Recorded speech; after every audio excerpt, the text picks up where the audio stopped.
Soon after Myrna opened the gallery in Paris, we had a call from friends from Ascona.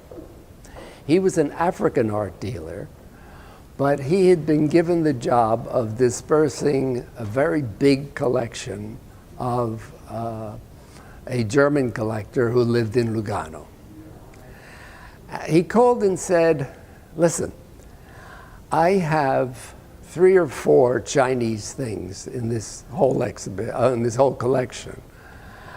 And if you like, the only thing I have somebody who tried to identify them. I don't know whether he's right or wrong. I have prices for the things. If you want them, you can have them, but you have to come to Lugano this weekend, and you have to decide over the weekend, because otherwise I sell them to somebody else.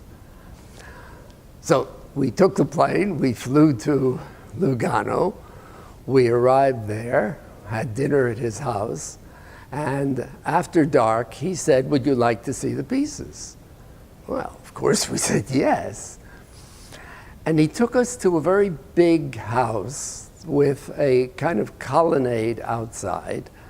And in the colonnade, a little on the inside of the walkway, at one point was this stele, and at another point was this marble head as high as this room.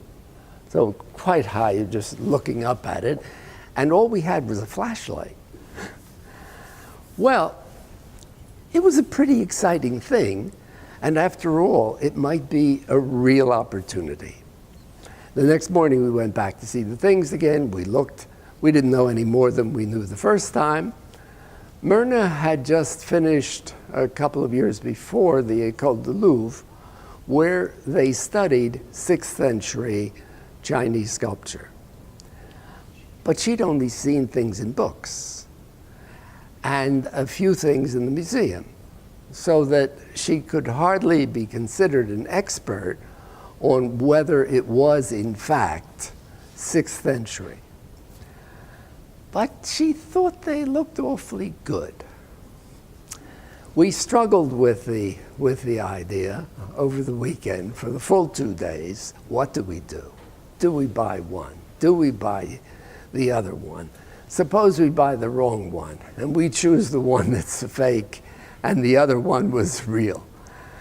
And finally, I convinced Myrna, if we do anything, we have to buy the 2, because we don't want to buy the wrong one. And at the same time, if we don't buy anything, we've lost the opportunity if in fact they're real.